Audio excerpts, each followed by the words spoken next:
আমাদের জামাতের অ্যাডভোকেট হেলাল সাহেব, তিনি তো দেখেছেন, হাত পাকে সমর্থন করেছেন, তার নমিনেশন পর্ব উড্ডু করেছেন, জামাতের লোকজন সাপোর্ট করেছেন। ইনশাআল্লাহ আমরা যদি সম্মিলিতভাবে সবাই মিলেমিশে একই সাথে কাজ করতে পারি, তাহলে কমপক্ষে এবার হাত পাখা 50,000 ভোট বেশি পেয়ে নির্বাচিত লিখে রাখতে হবে। এর বহুতগুলি কারণ আছে। এর মধ্যে অনেক বিএনপির ভাইরা বলছে যে হুজুর রাজনীতি করি মানুষের সেবার জন্য, কাজের জন্য, কিন্তু সরোয়ার ভাইয়ের যে বডি ফিটনেস, তাতে সেবা তো করাটা তার জন্য একটু দুষ্কর হয়ে পড়বে। এটা তাদের বক্তব্য। কি পেয়েছি কি হারিয়েছি এটা অঙ্ক করার দরকার আছে কি নেই? অবশ্যই অঙ্ক করার দরকার আছে।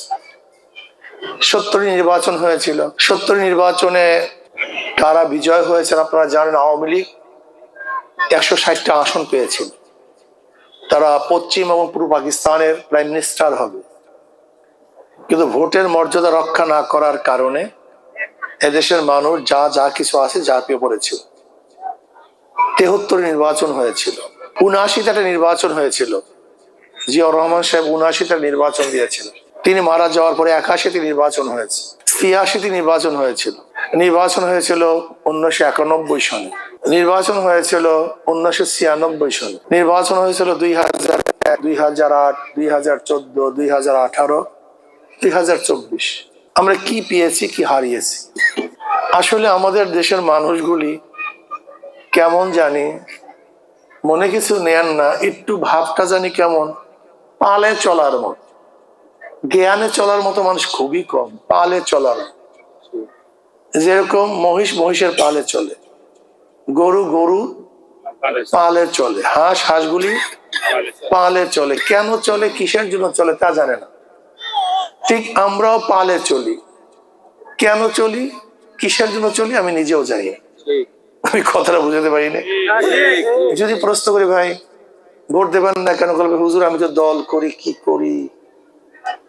যদি আমি প্রশ্ন করি ভাই দল করেন কেন, দল করার কারণটা কি? দল তো করি মানুষের সেবার জন্য, উন্নয়নের জন্য, দেশের উন্নয়নের জন্য, উন্নতির জন্য, মানুষকে নিরাপত্তা দেওয়ার জন্য। আপনার দল যদি সেই কাজটা করতেই না পারে, এই কাজটা করেন কেন? কি কথা কয় না? এই কাজটা করবেন কেন? ব্যবসার জায়গা না। আমি কালকে কর্মীদেরকে বলছি খাদেম হন, ভোগী না। রাজনীতি ভোগের জায়গা না, এটা খেদমতের জায়গা। আমাদের একটা ক্যান্সার যুক্ত কথা আছে, এত বছর ক্ষুধার্ত, এই কথাটা ক্যান্সার। রাজনীতি কি ক্ষুধা নিবারণের জায়গা? হ্যাঁ, ক্ষুধার্ত মানে ওদেরকে চান্স দিয়েছি, অনেকদিন খায় নাই তো এর জন্য খাওয়ার জন্য। রাজনীতি কি ক্ষুধা নিবারণের জায়গা না খেদমতের জায়গা? এটা কি ক্ষুধা নিবারণের জায়গা বানিয়েছে? গুন্ডামি হবে না কেন? এখানে মাস্তানি হবে না কেন? দখলদারি হবে না কেন? মারামারি হবে না কেন? রাজনীতি খেদমতের জায়গা। এটা কিসের জায়গা ভাই? এটা প্রথম বুঝে খেদমতের জায়গা, এটা ক্ষুধা নিবারণের জায়গা না। বিগত যে ভোট দিয়েছেন আবারও দিবেন, কি পেয়েছেন? এই বছর হয়তোবা আমরা মেন প্রতিদ্বন্দ্বী দুজন, হাত পাখা ধানের শীষ। ধানের শীষে প্রার্থী সরোয়ার ভাই, আর আমি হাত পাখার প্রার্থী। সরোয়ার ভাই কি এমপি ছিলেন না এখানে? কয়বার? 3 বার মেয়র ছিলেন। প্রায় এমপি এবং মেয়র সহ 5, 15 আর 5 প্রায় 20 বছর তিনি ক্ষমতায় ছিলেন। কি করেছেন, কি বক্তব্য দিয়েছেন সবাই আমরা জানি। যদি আবারও তাকে নির্বাচিত করেন, করেন, সমস্যা কি? সমস্যা কি? কিন্তু আমাকে এখনো দেখেননি। আমি কি পারবো, আমি কি করব? যদি মনে করেন আমিও সংসদে গেলে বোমা হয়ে থাকবো, হাত তোলা পার্টি, সংসদে কিছু ওই কিছু মেম্বার যায়, সংসদ সদস্য হাত তোলা পার্টি, না তাহলে হাত তোলে, কথাবার্তা কিছু। যদি আমাকেও মনে করেন হাত তোলা পার্টি, বোবা, শুধু হায়ের পক্ষে না পক্ষে হাত তুলবো, তা আমাকে সংসদে পাঠিয়ে লাভ নেই, বোবা সেখানে পাঠিয়ে কোনো লাভ নেই। আর যদি মনে করেন না আমি হাত তোলা পার্টি না, বরং দেশের পক্ষে, ইসলামের পক্ষে, মানবতার পক্ষে কথা বলবো, আওয়াজ তুলবো, তাহলে আমি অনুরোধ করবো, এই দায়িত্ব আমার না, এই দায়িত্ব আমাদের সবার। এই কাজটা আমার না, এই কাজটা সবার। আল্লাহ যে সম্মান দিয়েছেন, 2-1 ডজন এমপির যে সম্মান, তার চেয়ে কম দেন নাই আল্লাহ। অর্থ করি খাওয়া পড়ার জন্য যতটুকু দরকার যথেষ্ট। তা বলতে বলছে এখানে আসছেন কেন? ক্ষমতার দরকার নাই, সম্মানের দরকার নেই, অর্থের আসছেন কেন?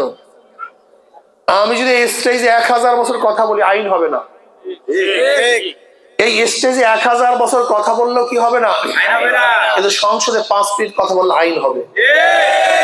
বুঝতে হবে, এই চেয়ার আর সংসদের চেয়ার, এই স্টেজ আর সংসদের স্টেজ এক স্টেজ না। আমি 1000 এখানে বসে 1000 বছর কথা বললো, গরিব দুঃখী মেহনত মানুষের অধিকারকে বাস্তবায়ন করতে পারবো না। কিন্তু সংসদে 5 মিনিট কথা বললে বাস্তবায়ন করতে পারবো কি পারবো না? এখানে 1000 বছর কথা বললো, এদেশের টাকা বিদেশে পাচার করা রদ করতে পারবো না, বন্ধ করতে পারবো না। কিন্তু যদি সংসদে 5 মিনিট কথা বলি, এটা সম্ভব। আমি কথাটা বুঝতে পারছি। আমি কেন যেতে চাই? আল্লাহর জমিন, আল্লাহর হুকুমত বাস্তবায়ন করতে চাই। আমি কেন যেতে চাই? কোরআন ও সুন্নাহর আইন বাস্তবায়ন করতে চাই। আমি কেন যেতে চাই? কৃষক, শ্রমিক, জেলে, তাঁতি, মজদুর, কুলি, পুরুষ, মহিলা, মুসলমান, হিন্দু, বৌদ্ধ, খ্রিস্টান, প্রত্যেকটা নাগরিকের অধিকারকে বাস্তবায়ন করতে চাই। যেখানে সাম্য, মানবিক মর্যাদা, সামাজিক ন্যায় বিচার প্রতিষ্ঠিত হবে, জুলুম থাকবে না, অত্যাচার থাকবে না, অবিচার থাকবে না, সবাই সমানভাবে নিরাপত্তা পাবো, অধিকার সবাই সমান থাকবে। কে বড় লোক, কে গরিব, কে ধনী, কে গরিব, এর ভেদাভেদ না। কোর্টের মধ্যে সবার অধিকার, বিচার সমান থাকবে। কে বাদশা, কে প্রজা দেখার বিষয় নয়, সবার বিচার সমান হবে। সাম্য, মানবিক মর্যাদা, সামাজিক ন্যায় বিচার প্রতিষ্ঠা করতে হবে। আমার মা বোনের অধিকারকে বাস্তবায়ন করতে হবে। আমি বারবার এসেছি আপনাদের কাছে, কিন্তু আপনারা আমাকে সেই ব্যাপক পরিমাণ ভোট দিয়ে নির্বাচিত করেন নাই। এবারও এসছি, সুযোগ খুব ভালো। এর চেয়ে ভালো সুযোগ আর কবে আসবে আমি জানি না।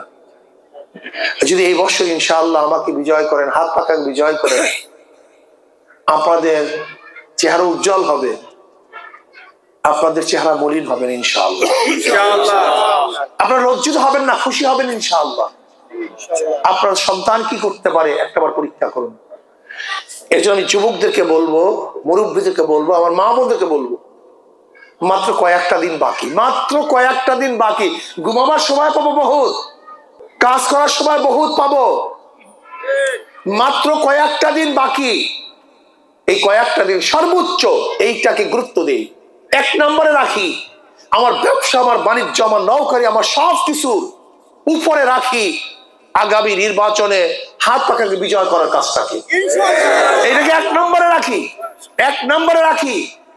ইনশাআল্লাহ যদি রাখতে পারেন, অনেকেই বলে এই বছর ইনশাআল্লাহ হাত পাখা যদি কোনো রকমের কারচুপি না হয়, তাহলে হাত পাকা প্রায় 50,000 ভোট বেশি পেয়ে বিজয় হবে ইনশাআল্লাহ।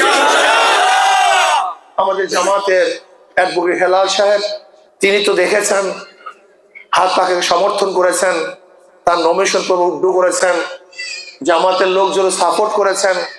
ইনশাআল্লাহ আমরা যদি সম্মিলিতভাবে সবাই মিলেমিশে একই সাথে কাজ করতে পারি, তাহলে কমপক্ষে এবার হাত পাখা 50,000 ভোট বেশি পেয়ে নির্বাচিত হবে। লিখে রাখতে হবে। এর বহুতগুলি কারণ আছে। এর মধ্যে অনেক বিএনপির ভাইরা বলছে যে হুজুর রাজনীতি করি মানুষের সেবার জন্য, কাজের জন্য, কিন্তু সরোয়ার ভাইয়ের যে বডি ফিটনেস, তাতে তো সেবা তো করাটা তার জন্য একটু দুষ্কর হয়ে পড়বে। এটা তাদের বক্তব্য। এর জন্য আসুন আমরা সবাই সম্মিলিতভাবে একত্রিত হয়ে আগামী 12 তারিখ সর্বোচ্চ ভোট দিয়ে হাত পাখাকে বিজয় করার জন্য রাজি আছেন ইনশাআল্লাহ? ইনশাআল্লাহ আগামী 12 তারিখ হাত পাখা বরিশাল 5 আসন থেকে বিজয় অর্জন করবে আমরা ইনশাআল্লাহ। এটা বলতে পারি না ইনশাআল্লাহ?